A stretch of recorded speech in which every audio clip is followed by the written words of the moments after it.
je commence ici la troisième partie du commentaire sur les chats de Baudelaire. Et cette troisième partie va essayer de montrer que les chats, dans ce poème, sont une métaphore oxymorique contradictoire du poète. Nous allons commencer à le démontrer en travaillant déjà, première sous-partie, sur le développement de l'intériorité des chats. La longue évolution des lieux et des temps à travers tout le poème, depuis les lieux étant fermés jusqu'à l'ouverture extérieure, se termine donc avec la mise en valeur de l'ouverture intérieure. Il est temps à présent de prolonger cette réflexion et surtout de l'interpréter. Il s'agit en fait moins d'intérieur qui va prendre une place importante que d'intériorité. Nous nous sommes arrêtés dans la deuxième partie à l'idée que les chats accueillaient en eux des espaces infinis. Apparaît en même temps assez clairement l'idée de vie intérieure, idée capitale pour comprendre Baudelaire. Cette idée était déjà présente dans le deuxième quatrain, avec Il cherche le silence, et dans le tercet précédent, numéro 1, Ils prennent en songeant les nobles attitudes, au vers 9. On y découvre que dans l'idée de songe, dans la passivité apparente, dans le repli sur soi, il faut surtout voir le développement d'une vie intérieure particulière. Cette idée s'accomplit pleinement et clairement dans le deuxième tercet, qui apporte en outre l'idée de foisonnement à travers l'image du sable, ainsi qu'un sable fin au vers 13. Et donc, ici, il y a bien métaphore, le sable, l'or, sont la métaphore de tout ce qui se passe à l'intérieur des chats, mais en fait, on se rend bien compte à l'intérieur des chats en tant que symbole du poète. Du point de vue du style, ce foisonnement intérieur est porté, à mon avis, par la dissémination des terminaisons en L, E2L, E. Étincelle est par exemple au premier vers dans le deuxième hémistiche, Parcelle est dans le deuxième vers mais au premier hémistiche, Prunelle est à nouveau dans le deuxième hémistiche mais au troisième vers. Cette dissémination des L qui se retrouvent dans différentes parties du poème comme ça doit être comprise comme une idée d'un foisonnement intérieur des chats, le signe d'une vie intérieure, au-delà de l'apparence. De l'idée de vie intérieure, on passe sans aucune rupture à l'idée de caractère spirituel. Et il faut revenir à ce sujet sur l'évolution du poème. Dans le deuxième quatrain, dans le premier quatrain, on observait une dichotomie entre les amoureux fervents et les savants austères. Dichotomie, cela veut dire qu'il ne semblait pas y avoir d'espace entre les deux. Il y a les amoureux fervents d'un côté qui représentent un groupe fermé et les savants austères qui représentent un autre groupe fermé, mais ils sont tous les deux complémentaires et il n'y a pas d'autre solution que soit amoureux, soit savant. La définition des chats reposait dans un premier temps sur la ressemblance avec ces deux catégories, ressemblance que nous avons décrite en première partie. Le dernier tercet vient bouleverser ces deux catégories.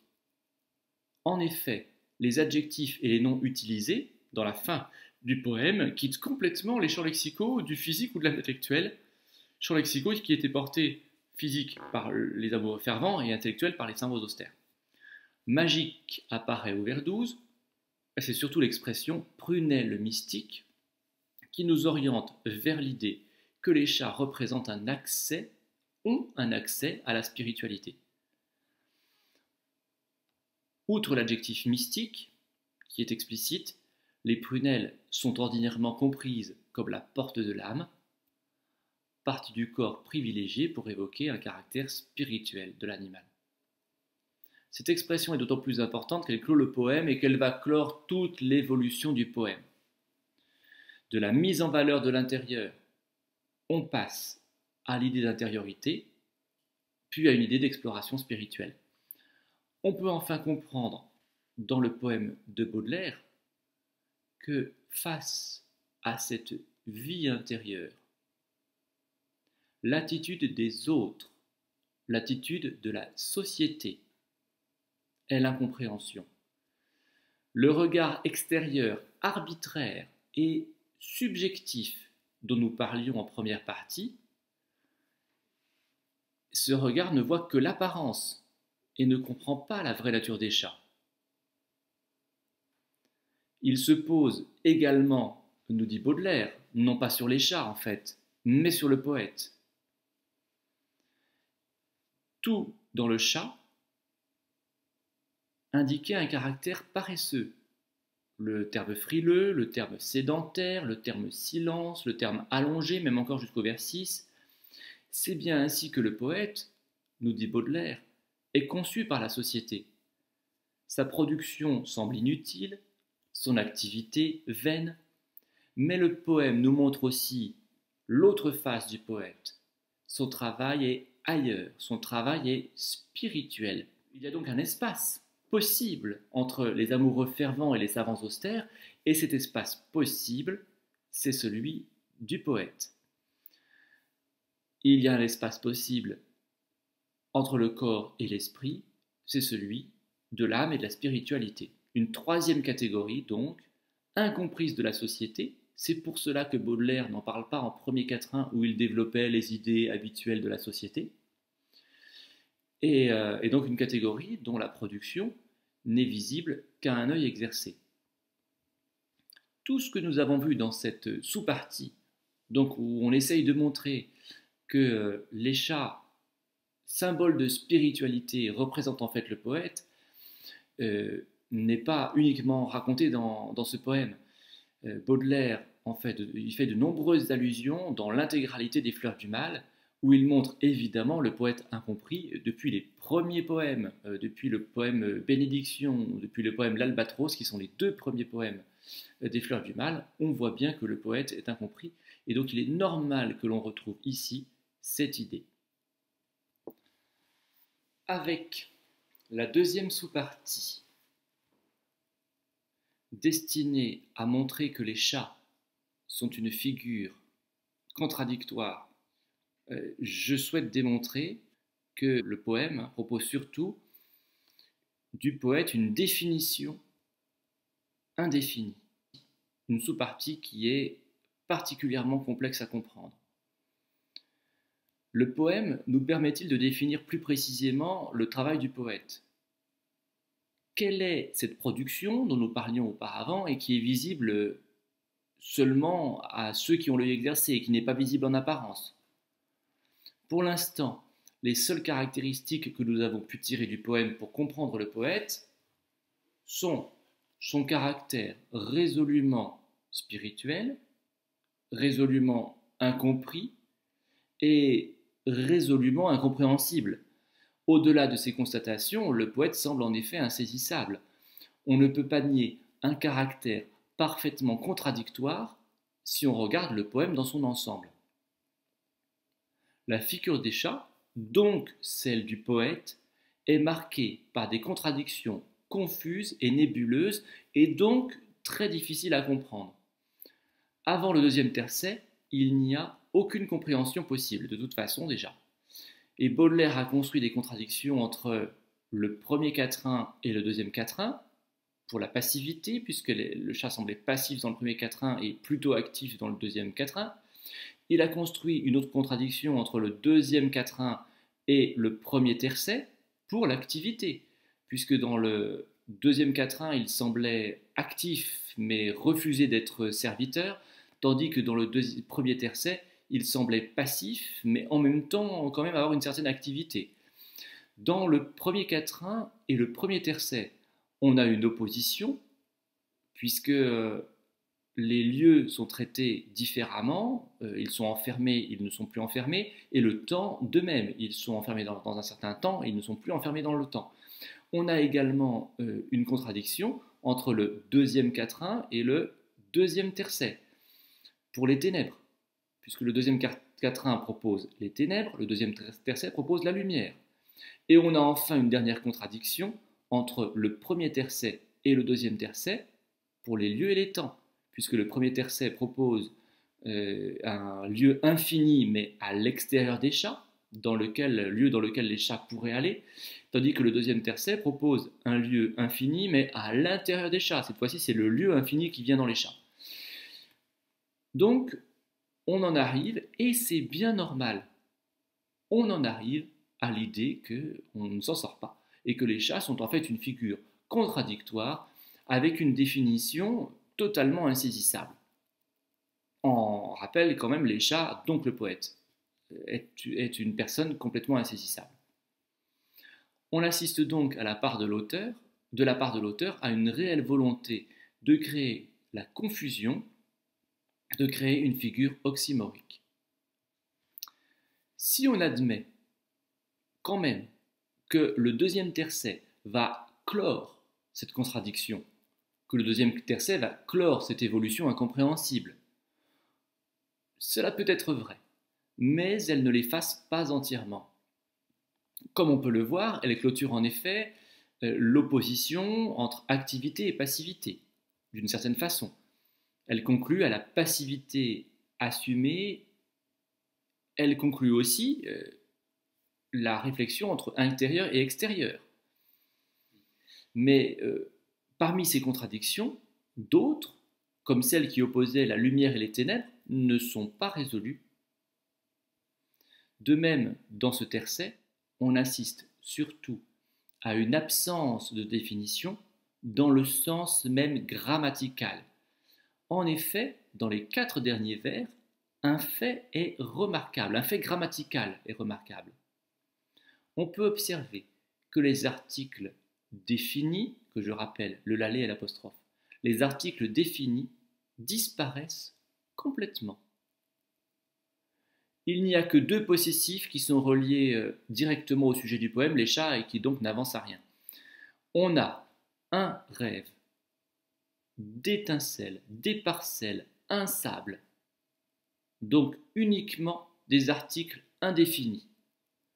Cela est d'autant plus notable qu'auparavant, seuls les articles définis étaient utilisés. Les amoureux, les savants, les chats, la science. Au moment donc où les contradictions pourraient sembler se résoudre dans le dernier tercet, la possibilité de définir précisément disparaît. La figure du poète est floue, confuse. L'adverbe vaguement, d'ailleurs, occupe une place importante pour bien comprendre cela, puisqu'il annonce explicitement, clairement, ce que Baudelaire entreprend du point de vue grammatical.